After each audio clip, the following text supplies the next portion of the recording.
Olá, querido irmão, querida irmã. Este é o programa Tesouro da Igreja e eu, Luiz Carlos, juntamente com você, estamos aqui dando continuidade aos nossos estudos sobre o Catecismo da Igreja Católica. Nós estamos na primeira parte deste documento, que é constituído aí de 4 partes. A primeira parte é a profissão de fé, onde nós encontramos na primeira seção, eu creio, nós cremos. Estamos também no segundo capítulo deste documento, que diz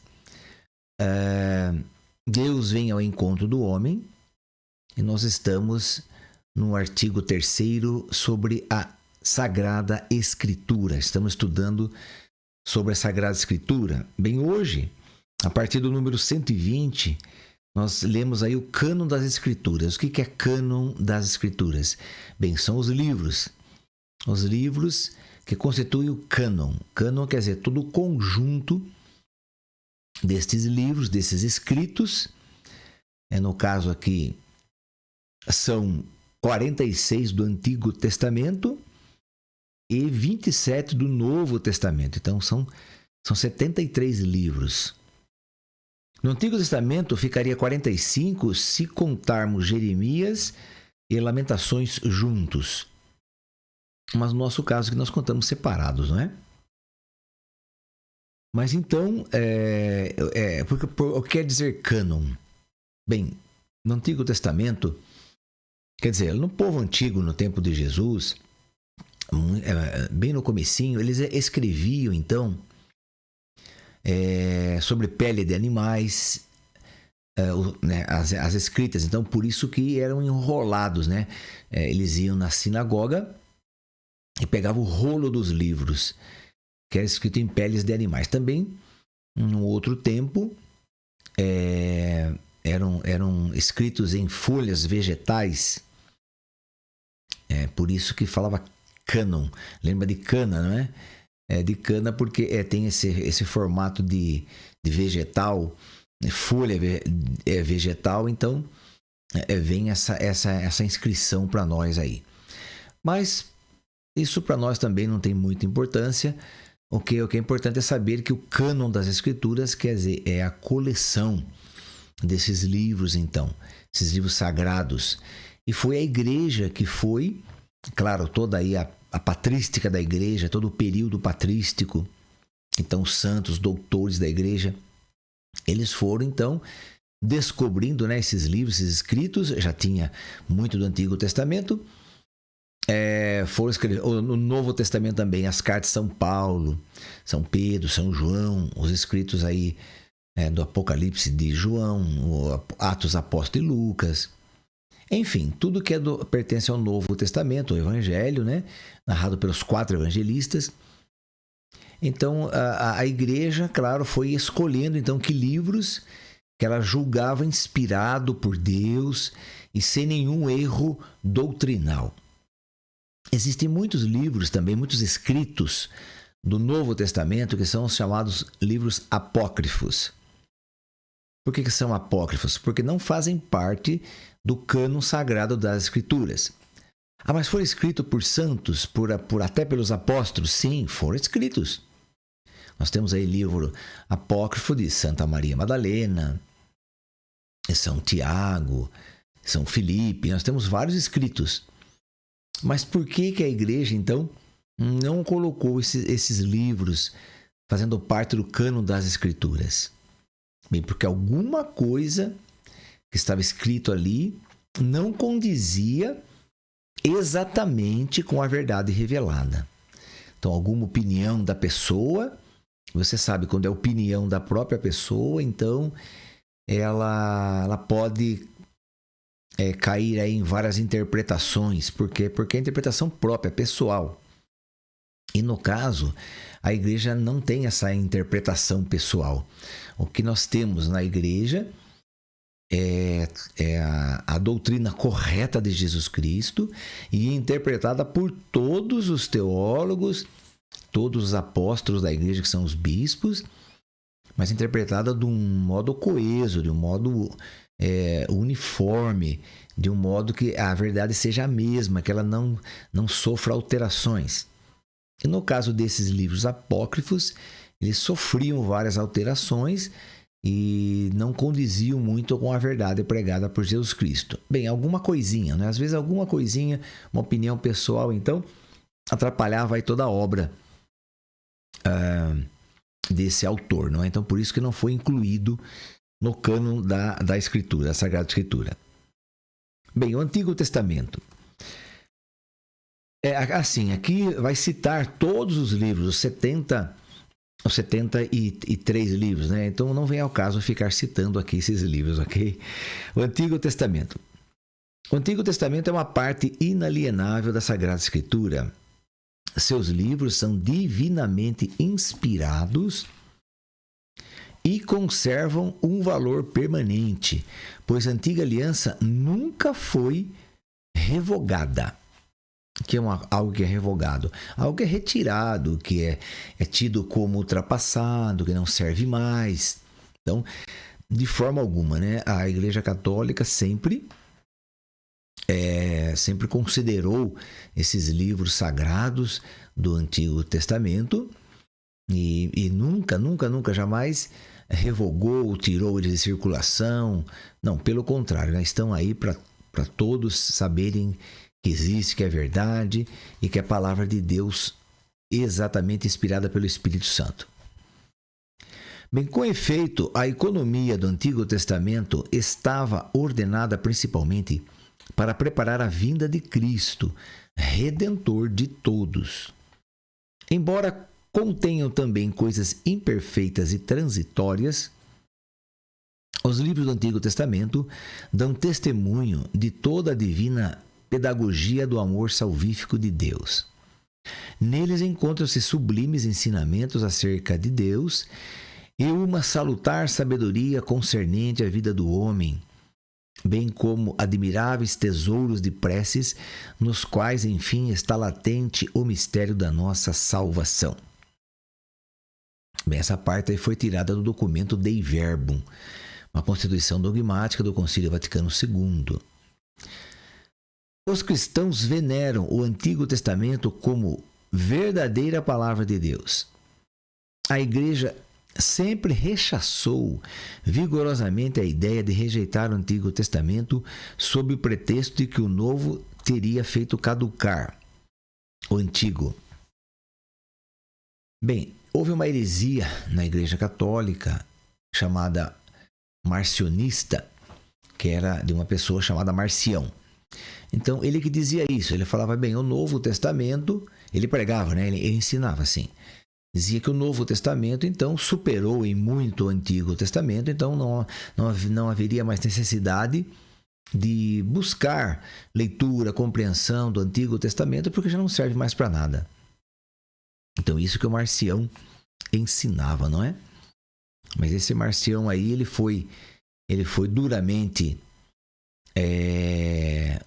combatido por Policarpo de Esmirna. Ele aí, tudo que ele escrevia, então, claro, foi colocado para as pessoas, as coisas que ele escrevia contra esse Antigo Testamento, então foi desmascarado aí no caso, né? Mas vamos lá. O Novo Testamento, então, é a palavra de Deus, que é a força de Deus para a salvação de todo crente. É apresentada e manifesta o seu vigor de modo eminente nos escritos do Novo Testamento. Estes escritos fornecem-nos a verdade definitiva da revelação divina. Seu objeto central é Jesus Cristo, o Filho de Deus encarnado, seus atos, ensinamentos, paixão e glorificação, assim como os inícios da sua igreja sob a ação do Espírito Santo. Então, o Novo Testamento, claro, ele vem tendo como cerne Jesus Cristo, mas isso já toda a palavra de Deus é assim, nós sabemos disso. Mas o Novo Testamento principalmente, né, porque foi pregado pelo próprio Jesus Cristo para os seus apóstolos. Então, os seus apóstolos recebem aquela instrução fantástica que Jesus trouxe, né, o Evangelho aí para todos eles. Então, com certeza, o Antigo Testamento é uma perfeição enquanto ensinamento, enquanto doutrina. Como disseram aqui em cima, né, aqui o Catecismo da Igreja Católica. que no Antigo Testamento, às vezes, tem algumas coisas que é palavra de Deus, sim, mas que nos leva a entender alguma coisinha de uma outra forma. É o que está escrito aqui, não é? Embora não sejam perfeitas esses escritos do Antigo Testamento, não são perfeitos, porque, como já disse para vocês aí, o Espírito Santo respeita a capacidade da pessoa que está escrevendo o Antigo Testamento, que está sendo aí, no caso, incentivado, está sendo usado como instrumento pelo Espírito Santo. Então, a pessoa que está escrevendo, por causa da sua pequeno conhecimento das coisas do mundo, das coisas de Deus, evidentemente, então ela escrevia também na sua limitação. Então, por isso que, claro, o Novo Testamento supera o Antigo nesse sentido, tá bom? Que não tinha plena revelação, não tinha revelação que veio trazer Jesus Cristo, no caso aí. Mas isso não diminui o Antigo Testamento, né? Porque ele tem a sua força, ele tem toda a sua revelação que o Pai usa dele para falar com cada um de nós. Bem, o que são aí os evangelhos, então? Os evangelhos são o coração de todas as Escrituras, uma vez que constituem o principal testemunho sobre a vida e a doutrina do Verbo encarnado, nosso Salvador. Ok? Então, o Novo Testamento, claro, incluindo o Evangelho, evidentemente, eles trazem, então, a perfeição da verdade divina. Eles trazem aí todo o entendimento do que Deus quer para o mundo. Então, Jesus, ele vem e ele abre mesmo, rasga o seu coração, vamos dizer assim, não é? Para nos mostrar toda a verdade, porque, veja, ele veio para isso, ele veio para falar a mais pura verdade e toda a verdade. Então ele vem e fala das coisas do céu, das coisas de Deus e do que aconteceria também. Então, um exemplo aqui, lá em João 6, quando ele está falando para os seus apóstolos, para os seus discípulos, tinha muita gente ali com ele. Ele estava dizendo que o corpo dele, então, é comida, é verdadeiramente comida, e o sangue dele é verdadeiramente bebida. Então, que aqueles que crescem nele deveriam comer seu corpo, beber seu sangue. Então, o que diz ali em João 6? Que muitos dos seus discípulos, sem entender aquilo, claro, bem, eu creio que nenhum entendeu, né? Nem os apóstolos e nem os discípulos que seguiam também, ninguém entendeu. Mas muitos deles saíram, se levantaram e foram embora. Aí ele pergunta para os apóstolos: e vocês também querem ir embora? Quer dizer, ele não falou: ei, volta aí, não é? Eu vou explicar para vocês, volta aí. Não, ele não fez isso. Aí quando ele olhou para os apóstolos e perguntou: vocês também querem ir embora? São Pedro toma a palavra e diz: mas a quem iremos nós, Senhor? Tu tens palavras de vida eterna. Quer dizer, eles também não estavam entendendo nada, mas acreditavam em Jesus, mesmo sem entender. Então, isso que é importante. Agora, muita gente não entendeu, como todos ali que estavam ali, ninguém entendeu nada na verdade, mas levantaram e foram embora. Quer dizer, não deram crédito às palavras de Jesus. Não deram crédito. Agora, os apóstolos falaram: não, nós vamos ficar aqui mesmo sem entender nada, nós vamos ficar aqui porque o Senhor está falando, o que o Senhor fala para nós é a verdade. O que o Senhor fala para nós são as coisas do céu, as coisas de Deus, as coisas da nossa salvação. A quem iremos nós? Quem é que vai fazer e falar o que o Senhor fez, o que o Senhor fala? Quem que vai fazer isso? Então, isso que Pedro quis dizer. Então, por isso que eles não foram embora também. Porque eles acreditaram em Jesus. Então isso é muito interessante, é muito importante. Olha, tem muita gente que acredita na palavra de Deus por conveniência. Então as coisas que interessam para a pessoa, ela acolhe. Ai, que bom, que maravilha, olha o que Jesus está falando ali. Mas tem coisas que é falado ali que ela não gosta e que ela então não quer viver aquilo. Então, por exemplo, Jesus fala, olha, quem crer em mim, esses milagres acompanharão os que crerem. Expulsarão demônios, falarão novas línguas. Ele vai falando os carismas. Então a pessoa diz, que bacana, isso eu quero, né? Eu quero ter poder, quero ter autoridade, quero ter esses dons maravilhosos do Espírito Santo. Mas, lá em Mateus 5, 6 e 7, no Sermão da Montanha, quando Jesus fala que você tem que amar seus inimigos, perdoar os que te odeiam e rezar por aqueles que te querem fazer o mal e te ver morto, aí a pessoa não quer. Então, quer dizer, acredita numa parte da Escritura, mas não acredita muito na outra.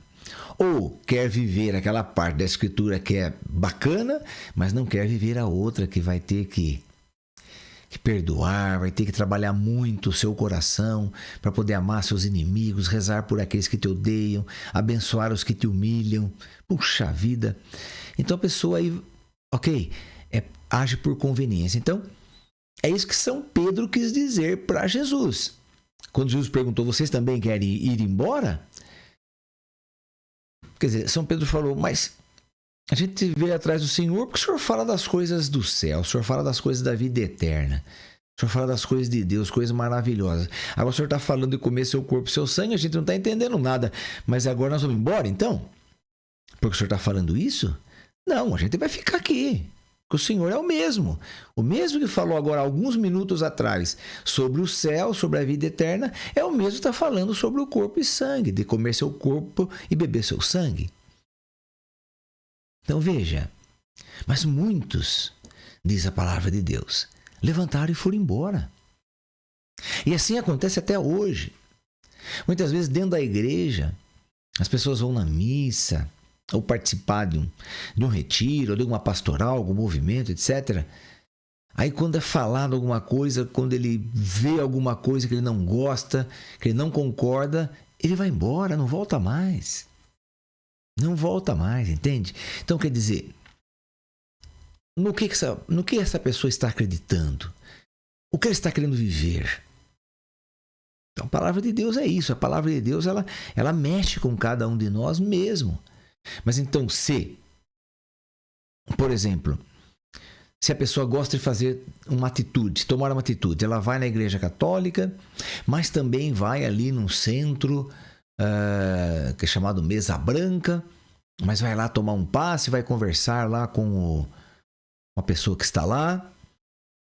Quer dizer, então, não larga daquilo, não larga daquela da parte espírita, mas também vai na igreja católica. Então, aí quando alguém apresenta para ela o livro do Deuteronômio, por exemplo, que no capítulo 12 vai dizer ali que é para você abandonar o espiritismo, é para você não ir atrás disso, de quem invoca os mortos, de quem faz passar seu filho, sua filha pelo fogo, etc. Coisas que são praticadas no espiritismo.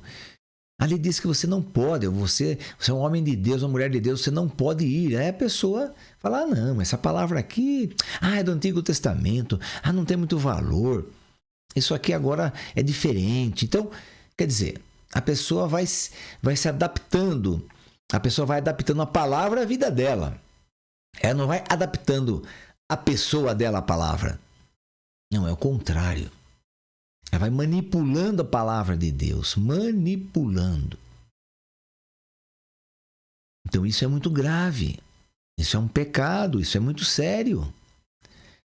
Ou nós acolhemos toda a palavra de Deus, ou nós não acolhemos nada da palavra de Deus. Eu vou ler aí as cartas de São João. As cartas de São João são maravilhosas. Quem que não gosta de ler as cartas de São João? Só fala de amor, só de amor. São maravilhosas. Mas aí, se você pegar a carta de São Paulo aos Romanos, que fala sobre o pecado, É duro ali, ele joga duro com cada um de nós no pecado, não é verdade? Aí você fala, mas não, acho que não é bem assim. Entende? Então, meu querido irmão, minha querida irmã, não vamos fazer da palavra de Deus um livro que eu possa manipulá-lo, que eu possa manipular esse livro. Não. Vamos fazer da palavra de Deus um guia para a nossa vida. Você usa a palavra de Deus como um guia para a sua vida e eu uso a palavra de Deus como guia para a minha vida, que é a mesma palavra. E nós dois temos que ir para o céu. Então vamos conhecer a palavra de Deus e vamos entender que tudo que está escrito nela é palavra de Deus. É a mesma palavra, desde o Gênesis até o Apocalipse. Mas tem muitos livros aqui que a palavra de Deus está escrita de um modo alegórico, de um modo que não é bem assim. Eu já ouvi falar que não é bem assim, que não aconteceu desse jeito, foi escrito assim, mas não aconteceu assim. Olha, ou você acredita ou você não acredita. Se foi sentido alegórico, se não foi, a palavra de Deus é do mesmo jeito, veio de Deus, veio de Deus da mesma forma. Então, eu não tenho agora o direito de ficar julgando o que foi escrito na palavra de Deus. Se é daquele jeito ou se não é daquele jeito. Eu não tenho esse direito. Isso é a palavra de Deus, compete a Deus, Ele que falou. Isso compete a Ele. Eu não tenho que ficar agora rechaçando as coisas de Deus, duvidando a palavra de Deus, questionando Deus com a palavra dele. Isso eu não posso fazer. Bem, querido irmão, então, aqui só continuando, né? Que aí o Evangelho, então, é o coração de toda a Escritura. Eles constituem o principal testemunho sobre a vida e a doutrina do Verbo encarnado, nosso Salvador. Então, nós temos aí a tradição oral. A tradição oral nós temos a tradição escrita que nós falamos até agora, né? Tradição escrita. Agora, e a tradição oral? O que o Senhor dissera e fizera, os apóstolos, após a ascensão do Senhor, transmitiram aos ouvintes, com aquela compreensão mais plena de que gozavam, instruídos que foram pelos gloriosos acontecimentos de Cristo e esclarecidos pela luz do Espírito da verdade. Então, a Sagrada Escritura é a tradição escrita, Antigo e Novo Testamento. Ok? Mas também temos a tradição oral, que é o que os apóstolos saíram pregando. E esses apóstolos que saíram pregando, na medida do tempo, ao passado alguns anos, o Espírito foi colocando no coração deles um desejo de alguns deles, né, escreverem as coisas que eles viveram com Jesus. Então, muitos deles foram escrevendo. No caso, Mateus aí, que viveu com Jesus. Então, ele escreveu o Evangelho de Mateus, é o Evangelho dele. Ele é o autor desse Evangelho, embora, claro, inspirado pelo Espírito Santo. Nós temos aí o Evangelho de João. Também João foi discípulo e foi apóstolo de Jesus. Então, viveu com Jesus. Então, escreveu ali as coisas que ele viveu com Jesus. Já, por exemplo, Marcos. No caso aí, João Marcos. João Marcos, ele era discípulo de Jesus, sim, mas nunca viu Jesus. Ele é discípulo de Pedro. Então, João Marcos é discípulo de Pedro. Trabalhou um tempo com São Paulo. No começo quando Barnabé trouxe João Marcos para Paulo, né, que Paulo e Barnabé eram uma dupla fantástica, uma dupla maravilhosa. Então, quando o Barnabé trouxe aí, o Paulo não gostou muito da atitude de João Marcos e ele falou, olha, é melhor ele ficar para um lado, ficar de outro, não vai dar certo ele comigo agora não. Mas depois de 10 anos, São Paulo falou para Barnabé, olha, me chama aí o seu primo, que eu vou precisar dele agora, para essa situação.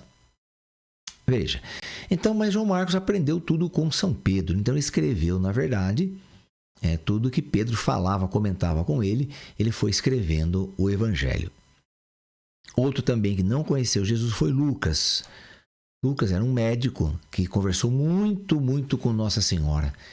Ele fez muitas entrevistas com Nossa Senhora. Então, também não conheceu, mas tudo que ele ouviu de Nossa Senhora, por exemplo, do Magnífica, como que o anjo chegou até ela, tudo isso que ele narrou foram palavras da própria Virgem Maria, conversando com ele, tudo o que aconteceu. Ele não sabia nada, ele não conheceu Jesus, não viveu, então, mas tudo que Maria ensinou para ele, falou com ele e foi escrevendo. Inclusive, ele saiu acompanhando os apóstolos nas suas missões, principalmente Paulo. E ele foi escrevendo Atos dos Apóstolos. Quer dizer, tudo que os apóstolos faziam, ele foi escrevendo, foi anotando. Então, mas antes desse evangelho escrito, então, veio a tradição oral, né? O que é passado oralmente um para o outro. Os evangelhos escritos. Os autores sagrados escreveram os 4 evangelhos, escolhendo certas coisas das muitas transmitidas ou oralmente ou já por escrito, fazendo síntese de outras ou explanando-as com vistas à situação das igrejas, conservando, enfim, a forma de pregação, sempre de maneira a referir-nos a respeito de Jesus com verdade e sinceridade. O evangelho quadriforme, né, porque no caso aí são 4 formas de relatar o evangelho, ocupa na igreja um lugar único, como atestam a veneração que lhe tributa a liturgia e o atrativo incomparável que desde sempre tem exercido sobre os santos. Então vou ler aqui para vocês o escrito de Santa Cesareia, a jovem. Ela dizia assim: não existe nenhuma doutrina que seja melhor, mais preciosa e mais esplêndida do que o texto do Evangelho. Vede e retende o que nosso Senhor e Mestre, Cristo, ensinou com as suas palavras e realizou com os seus atos. Também uma outra passagem aqui de Santa Teresinha do Menino Jesus. É, acima de tudo, o Evangelho que me ocupa duramente as minhas orações. Nele encontro tudo que é necessário para a minha pobre alma. Descubro nele sempre novas luzes, sentidos escondidos e misteriosos. Então, meu querido irmão, minha querida irmã, veja. Na verdade, aqui fala de os evangelhos, os evangelistas, tudo aí no plural. Bem, mas na verdade, o evangelho é um só. Então não existem vários evangelhos, existem vários evangelistas, que são 4, que escreveram um único evangelho. Porque o evangelho é um só, como assim a verdade é uma só. Então não é a verdade de Marcos, a verdade de Mateus, a verdade de Lucas ou a verdade de João. Não, é a verdade de Cristo. Então por isso que é o evangelho, não são os evangelhos. Se fossem os evangelhos, seriam diferentes um do outro, mas é um único evangelho pregado por 4 evangelistas. Aí sim, nós temos esse pleno entendimento, ok? Bem, a unidade entre o Antigo e o Novo Testamento, nós vamos deixar então para o nosso próximo encontro, pedindo a Nossa Senhora que sempre reze por nós, para que possamos, muito mais do que entender o evangelho, aceitá-lo e vivê-lo. Ave Maria, cheia de graça, o Senhor é convosco. Bendita sois vós entre as mulheres e bendito é o fruto do vosso ventre, Jesus. Santa Maria, Mãe de Deus, rogai por nós, pecadores, agora e na hora de nossa morte. Amém. Que o Senhor nos abençoe em nome do Pai, e do Filho e do Espírito Santo. Amém. E até o nosso próximo encontro, se Deus quiser.